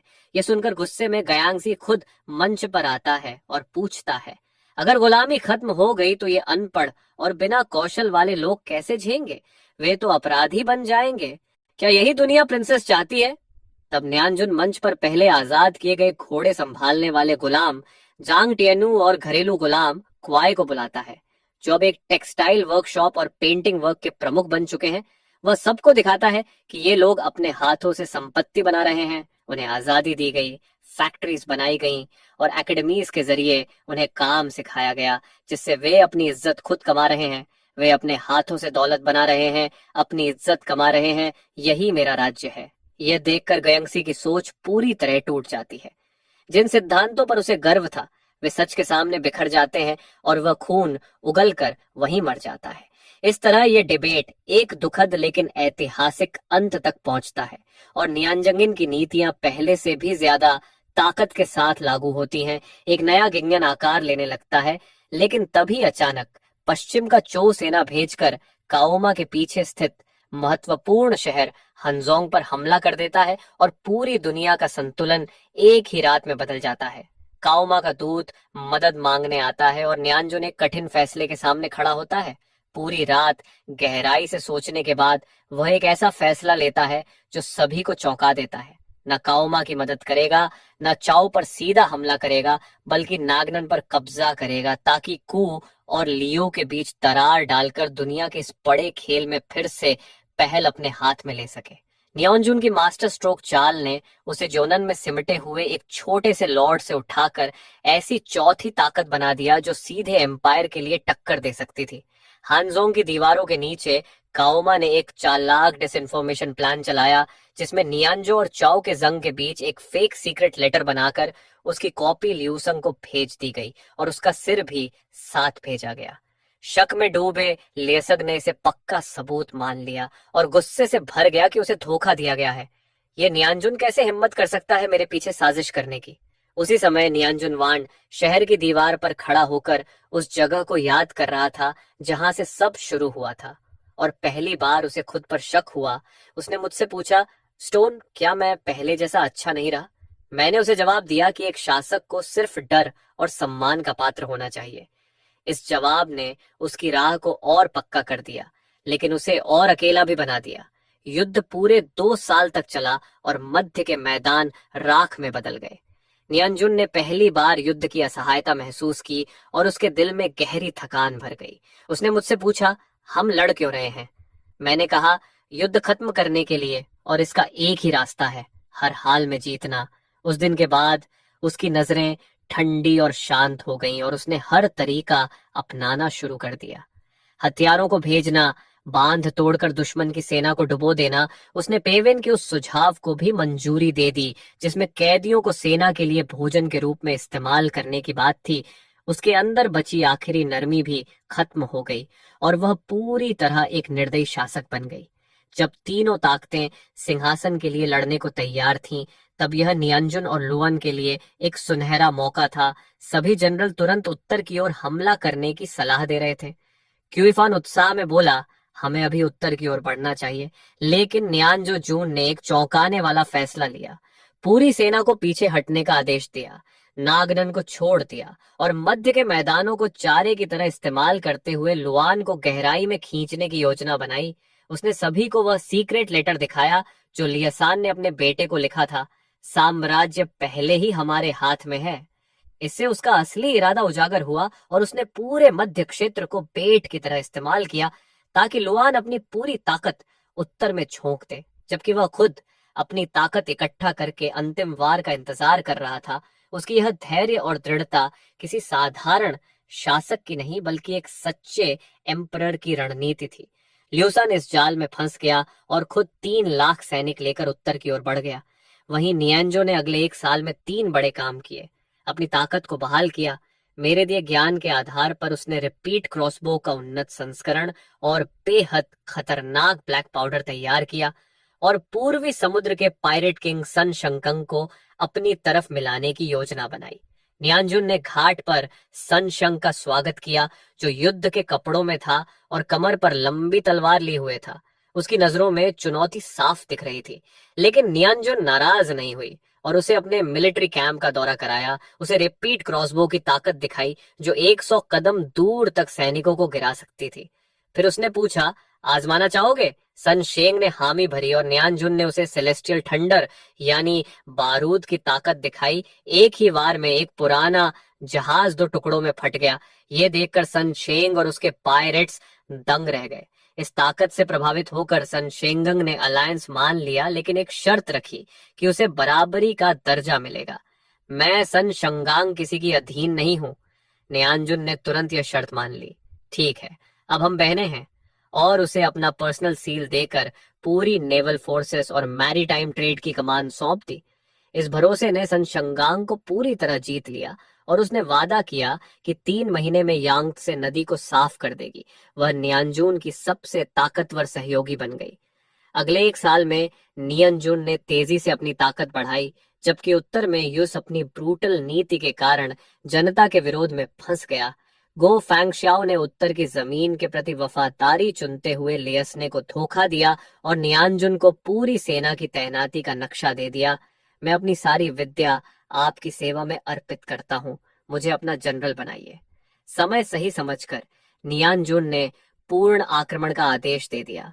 सन शंकंग की फ्लीट समुद्र के रास्ते येलो रिवर में घुस गई और सेलेस्टियल थंडर से ल्यूसान की सप्लाई लाइंस तोड़ दी। जमीन पर सिफन की सेना सीधे मध्य मैदानों के दिल में घुस गई और उसी समय गोफन्याओं ने उत्तर में विद्रोह भड़का दिया। एक ही रात में ल्यूसन चारों ओर से घिर गया और पूरी तरह फंस गया। मजबूरी में उसने 1 लाख एलीट सैनिक इकट्ठा किए और गंडू में क्विफान के खिलाफ निर्णायक युद्ध छेड़ दिया। चू की सेना ने आखिरी दम तक लड़ाई लड़ी, लेकिन उसी निर्णायक क्षण पर नियांजुन खुद 5000 कैवलरी के साथ पहुंची, जिनके पास रिपीट क्रॉसबो थे, और उसने पीछे से हमला करके पूरी चौ सेना को तोड़ दिया। हताश ल्यूसान अकेले नियांजुन की ओर दौड़ा, लेकिन वेओ के एक तीर ने उसके गले को भेद दिया और इस तरह उस युग के एक महान योद्धा का अंत हो गया। नियांजुन उत्तर की राजधानी में प्रवेश करती है, जहां सभी अधिकारी, यहां तक कि गोफांगसियाओ भी उसके सामने झुक जाते हैं। लेकिन वह उनकी सरेंडर स्वीकार नहीं करती। वह सिर्फ गोफैंशियो से पूछती है कि क्या वह रुककर उसकी मदद करना चाहता है। गोफैंशियो और बाकी सभी घुटनों पर गिरकर कसम खाते हैं कि वे अंत तक उसकी सेवा करेंगे। इस तरह उत्तर शांत हो जाता है, लेकिन एम्पायर अभी पूरी तरह स्थिर नहीं हुआ था, क्योंकि उत्तर और दक्षिण के बीच के अंतर को संभालना एक नई चुनौती बन गया। दरबार में गोफांगशियाओ उत्तर को शांत करने के लिए क्लैंस के साथ समझौते की रणनीति रखता है, लेकिन दक्षिण के जनरल जैसे क्विफन इसका विरोध करते हैं और दरबार में उत्तर दक्षिण का विवाद भड़क उठता है। नियंजुन साधारण कपड़े पहनकर खुद शहर की टूटी सड़कों पर निकलती है, जहां एक छोटी सी 7 साल की बच्ची उसे अपनी आधी रोटी दे देती है, और यह दृश्य उसे उसके पुराने दिनों की याद दिलाता है। वापस आकर वह गोफांगसियाओ की 7 नीतियों को मंजूरी देती है, लेकिन साथ ही अपनी 3 शर्तें भी जोड़ देती है। सबसे पहले जमीन पर लगने वाला सिरकर यानी कैपिटेशन टैक्स खत्म किया जाएगा। जो जमीन बिना मालिक के पड़ी है उसे लोगों में बांटा जाएगा। और तीसरा, इंसानों की खरीद फरोख्त को विद्रोह के बराबर अपराध माना जाएगा। इन 3 नियमों ने नरमी से लेकिन जड़ से बड़ी बड़ी परिवारों की नींव हिला दी, और यही था लोगों का दिल जीतने वाला असली रॉयल रास्ता। इस तरह उत्तर और दक्षिण लोगों के दिलों में एक हो गए। कई सालों की पुनर्निर्माण के बाद दुनिया फिर से जीवंत हो गई। न्यांगिन ने बिना खून बहाए इकोनॉमिक और कल्चरल तरीकों से पश्चिम के विरोध को तोड़ दिया। जनरल मानते थे कि शहर खुलने के बाद लोगों की जिंदगी खुद ही स्थिर हो जाएगी, और आखिरकार नींद ने शांति से पूरे संसार को एक कर दिया। लुयन के महल में राज्याभिषेक समारोह के दौरान सभी बड़े लोग और नोबल्स मौजूद थे, लेकिन नियांगिन सिंहासन के ऊपर खड़ा होकर इतिहास बदल देने वाले शब्द बोलता है। अब इस आकाश के नीचे किसी हेवन का मंडेट नहीं है, सिर्फ इंसानों के आधार पर जीवन है। वह घोषणा करता है कि अब कोई एम्परर नहीं होगा, बल्कि सिर्फ एक गार्डियन ऑफ द वर्ल्ड होगा, जिसका कार्यकाल 10 साल का होगा। मुझे कभी भी छुपकर मिन्यान जिंदी शहर नहीं लौटना चाहिए, क्योंकि पुराने नियमों ने 100 साल तक इस धरती को खून से भर दिया, इसलिए आज वह नए नियम स्थापित करता है। डिफेंस मिनिस्ट्री, स्टेट काउंसिल और सुपरविजन काउंसिल बनेंगे और तीनों शक्तियों का अलग अलग बंटवारा होगा। इंपीरियल पावर अब किसी एक परिवार की निजी संपत्ति नहीं होगी, दुनिया पूरी दुनिया के लोगों की होगी। जब लोग पूछते हैं कि अगर आगे चलकर कमजोर उत्तराधिकारी आए तो क्या होगा, यही तो सबसे बड़ा डर है, तब नींद जवाब देता है, 10 साल में हम सब मिलकर एक ऐसी सर्वोच्च लॉ बनाएंगे जो सभी से ऊपर होगी। एक चार्टर। ये वही लड़की थी जिसने खुद अपने हाथों से ताज जमीन पर फेंक दिया और एक नए युग का दरवाजा खोल दिया। तभी दक्षिण चीन सागर के क्षितिज पर एक रहस्यमयी काली फ्लीट दिखाई देती है, जिसमें हथियारबंद व्यापारी जहाज होते हैं। उनके पाल पर एक अजीब स्पाइरल निशान होता है और वे सिल्क रूट को रोक देते हैं। एक चिट्ठी लाई जाती है जिसमें एक अज्ञात भाषा में लिखा चैलेंज होता है, जिस पर जीबीयू का हस्ताक्षर होता है। ये एक नई सभ्यता का जबरदस्त टकराव था। सन शेंग खुद गेनन की सबसे ताकतवर एलीट फ्लीट लेकर दुश्मन का सामना करने निकलती है।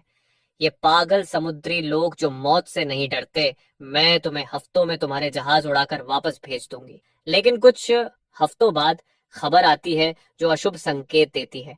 ये जहाज नहीं बल्कि चलते फिरते लोहे के किले हैं। हमारी तोपें इन्हें छू भी नहीं पा रही। पूरा माहौल सन्नाटे में डूब जाता है। केफन जैसे जनरल भी इस शक्ति को समझ नहीं पाते जो उनके युग से कहीं आगे थी। आम लोग इसे समुद्र के देवताओं की सजा मानने लगते हैं। लेकिन न्यांगिन ग्योनन में रुककर डर को दबाने के बजाय सन शंकांग का ताबूत और टूटे हुए जहाजों के अवशेष ल्यूयोन ले जाता है और उन्हें राष्ट्रीय सम्मान के साथ अंतिम संस्कार देता है। लोग कहते हैं अभी ग्योनन छोड़ना ठीक नहीं, अगर तुम गए तो यहाँ अराजकता फैल जाएगी। लेकिन वह जवाब देता है, इसीलिए जाना जरूरी है। दुनिया के केंद्र में जाकर अपनी दृढ़ता दिखानी होगी। यह लोगों के दिल पर एक जोखिम भरा दांव था। जब न्यांगिन का काफिला ताबूत के साथ शहर में प्रवेश करता है तो लाखों लोग खामोशी से खड़े होकर उसे देखते हैं। एन सेंट्रल टेम्पल के सामने नियांगिन सफेद शोक वस्त्र पहनकर खुद ताबूत की रस्सी पकड़ता है और 3 दिन तक बिना सोए, बिना खाए पिए वहीं खड़ा रहता है।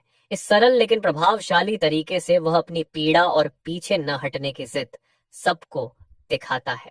लोगों की नजरें शक से बदलकर सहानुभूति में बदल जाती हैं और धीरे धीरे जनमत बदल जाता है। लोग एकजुट होकर दुश्मनों के खिलाफ खड़े होने लगते हैं। इसी बीच वीईओ और GOFANIAO गुप्त रूप से दुश्मन के जहाजों के मलबे और हथियारों का अध्ययन करते हैं। बीमार होने के बावजूद गो फांशियो खुद काम संभालता है और पता चलता है कि दुश्मन का धातु सबसे मजबूत स्टील से भी बेहतर है और उनकी ब्लैक पाउडर की ताकत हमारे सेलेस्टियल थंडर से 10 गुना ज्यादा है। ये कोई साधारण टेक्नोलॉजी नहीं बल्कि हमसे 100 साल आगे की तकनीक है। सबके पास कोई जवाब नहीं होता। तभी सन शंकांग जो 1 महीने से कोमा में थी चमत्कारिक रूप से होश में आती है और कहती है कि वह खुद एक ऐसी फ्लीट बनाएगी जो दुनिया के अंत तक जा सके, सबसे प्रतिभाशाली लोगों को लेकर जाएगी और उनकी टेक्नोलॉजी सीखेगी, एल्केमी, शिप बिल्डिंग और आर्टिलरी, और फिर उन्हें उनके ही तरीके से जवाब देगी कि इस धरती के अपने मालिक हैं। जब मंत्री इस जोखिम भरे फैसले पर शक करते हैं तो नींद दृढ़ता से कहता है, यह कोई दांव नहीं, यही हमारा एकमात्र रास्ता है। मैं अपनी यादों से वह सारा ज्ञान निकालता हूँ जो हमारे समय से आगे है। स्टील फर्नेस की तकनीक, बेसिक केमिस्ट्री प्रोपर्शन, ज्यामिति और फिजिक्स के सिद्धांत, और ये सब नियांगिन के जरिए लागू किया जाता है। यही ज्ञान भविष्य की फ्लीट की रीढ़ बनता है। उसके पाल उसकी दिशा और सभ्यता के आगे बढ़ने की नींव बनता है। नियंजन इस फ्लीट का नाम रखता है आशा। 10 साल बाद नियंजन और पहले अधिकारी का कार्यकाल खत्म हो जाता है और नया protector of the world national assembly द्वारा चुना जाता है, जो एक किसान परिवार से आया युवा होता है। आशा फ्लीट 3 साल पहले लौट चुकी होती है और भारी नुकसान के बावजूद वह सैकड़ों किताबें, पौधे और बीज लेकर आती है। गो फैंक्शियो बीमारी से मर जाता है और अपनी विद्या छोड़ जाता है। क्विफन सेना छोड़कर खेती करने लगता है और एक मिलिट्री एकेडमी में शिक्षक बन जाता है। वीओ का इंस्पेक्टर ऑफिस सभी अधिकारियों के सिर पर लटकती तलवार बन जाता है और 10 सालों में उसने अनगिनत भ्रष्ट अधिकारियों को सजा देकर कानून का राज स्थापित किया। सन शंगांग एक महान व्यापारी बनकर और बड़ी फ्लीट के साथ समुद्र में जाती है और फेयर ट्रेड की रानी बन जाती है। उसकी नियांजुन से गहरी दोस्ती बनी रहती है और अंत में नियानून जब सारी सरकारी जिम्मेदारियां सौंप देता है तो मुझे साथ लेकर एक लंबी यात्रा पर निकलता है ताकि वह अपने असली दिल और शुरुआत को फिर से पा सके। और पीवन भी धीरे धीरे सेवानिवृत्ति की ओर बढ़ता है। वह सोच रहा था कि वह अपने जन्म स्थान वैनचेंग लौटकर एक छोटी प्राइवेट स्कूल खोलेगा और वहां उस छोटी भिखारिन और बोलने वाले पत्थर की कहानी सुनाएगा। एक समय की बात है, एक छोटी भिखारिन थी जो किताबों के पहाड़ पर एक बोलने वाले पत्थर से मिली थी। मेहनत ही रास्ता है और ज्ञान का सागर अनंत है, उसमें पार करने की नाव सिर्फ प्रयास है। पहाड़ की चोटी पर खड़ी नियंजुन तेज हवाओं के सामने उस खूबसूरत दृश्य को देख रही थी और धीरे से मुझसे पूछती है, स्टोन बताओ, क्या हम सफल हुए? मैं शब्दों से जवाब नहीं देता, बल्कि 300 साल से ज्यादा की अपनी आखिरी याद को पकड़ लेता हूँ। वह सबसे आखिरी और सबसे खूबसूरत दृश्य जिसे मैंने देखा था, उसे मैं अपनी आत्मा की गहराई में दर्ज कर लेता हूँ। वह ना तो एम्परर्स और जनरल्स के कारनामे थे और ना ही डायनेस्टीज के बदलाव की भव्यता। मैं इतिहास की पुरानी सोच को छोड़ देता हूँ और देखता हूँ इस विशाल धरती पर हर कोने में जलती हुई छोटी छोटी रोशनियां, गर्माहट से भरी, शांत और उम्मीद से भरी हजारों घरों की रोशनी। मुझे लगता है शायद यही वह चीज है जिसे मैं, एक ठंडा पत्थर होकर भी, सबसे ज्यादा चाहता हूँ। हमेशा रहने वाली शांति और समृद्धि मिशन पूरा हो चुका था। मेरी चेतना वापस आने लगी। मुझे इस दुनिया में लौटे 5 साल हो चुके थे। मैंने अपना काम पूरा कर लिया था। मेरी आत्मा अपनी जगह लौट आई और मेरा शरीर अब भी लगभग 20 साल के युवक जैसा दिखता था। लेकिन कभी कभी आधी रात के सपनों में मैं फिर वही ठंडा जेड बन जाता हूँ। उसकी हमेशा रहने वाली ठंडक महसूस करता हूँ, उन धीमी फुसफुसाहटों को सुनता हूँ और उसे शहर की दीवार पर खड़ा देखता हूँ। लेकिन उसकी आंखों में भी वही अकेलापन होता है जो मेरे अंदर है। मैं अपने हाथ में पकड़ी किताब क्रोनिक दिस डिनास्टीज को बंद करता हूँ। बाहर का आसमान पूरी तरह अंधेरा हो चुका होता है। मैं फिर से वही नाम पढ़ता हूँ, नियंजुन। इतिहास की किताबें कहती हैं कि वह एक महान संस्थापक था जिसने 100 साल के केओस को खत्म किया और गार्डियन ऑफ द वर्ल्ड का सिस्टम बनाया। एक भिखारिन लड़की ऐसा चमत्कार कैसे कर सकती है? लोग इसे इतिहास का मिरेकल कहते हैं, लेकिन मैं जानता हूं कि यह कोई चमत्कार नहीं था। ये एक अकेली आत्मा थी और एक कमजोर सी जिंदगी जो अंधेरे में संघर्ष कर रही थी। और जब दोनों मिले तो एक ऐसी चिंगारी बनी जिसने पूरे मैदान को जला दिया। तभी एक धीमी सी आवाज मेरी सोच को तोड़ देती है। मैं सिर उठाकर देखता हूं तो एक लड़की मेज के पास खड़ी है। उसके हाथों में किताबों का ढेर है। वह धीरे से कहती है, हेलो, एक्सक्यूज मी, क्या ये सीट खाली है? मेरा दिल अचानक जोर से धड़कता है। मैं कहता हूँ, हाँ बैठो। मेरी आवाज थोड़ी भारी होती है। लड़की राहत की सांस लेकर अपनी किताबें रखती है, सावधानी से बैठती है और मुस्कुराकर धन्यवाद कहती है। वह अपने बैग से एक प्लास्टिक का पैकेट निकालती है जिसमें ठंडा सा सिंपल खाना है। वह छोटे छोटे कौर लेकर उसे ऐसे खाती है जैसे वह दुनिया का सबसे स्वादिष्ट खाना हो। मेरी नजर उससे हटती ही नहीं।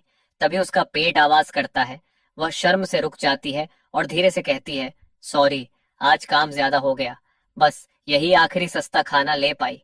वह सिर झुकाकर बहुत धीमी आवाज में एक वाक्य कहती है जिसे मैं सोचता था कि फिर कभी नहीं सुनूंगा। काश मैं दुनिया भर के सारे स्वाद चख पाती। मेरी सांस अचानक रुक जाती है। 300 साल के युद्ध, लोहे के घोड़े, राजसभा के भाषण, पहाड़ की चोटी पर हजारों रोशनियां, सब कुछ उस एक पल में वापस उसी शुरुआत में लौट आता है। यह ना कोई पुनर्जन्म था, ना अगला जीवन। ये सब की शुरुआत से पहले का क्षण था। मेरे सामने खड़ी यह लड़की वही थी जो समय और स्थान को पार करके मुझसे मिलने वाली थी। मेरी यात्रा दरअसल उसी की रक्षा के लिए थी। तो आखिरकार तुम ही मेरे पास आई हो, इसलिए मैं वहां तुम्हारा इंतजार कर रहा था। मैं धीरे से उठता हूँ, वेंडिंग मशीन तक जाता हूँ, सिक्का डालकर बटन दबाता हूँ, फिर एक गर्म खाना और हल्का गर्म दूध लेकर उसके सामने रख देता हूँ। मैं अपने चश्मे उतारता हूँ और मेरी आंखों में नमी झलकती है। 1000 सालों को पार करके, जीवन और मृत्यु, समय और स्थान को पार करके, मैं कहता हूँ मेरा नाम चींट है।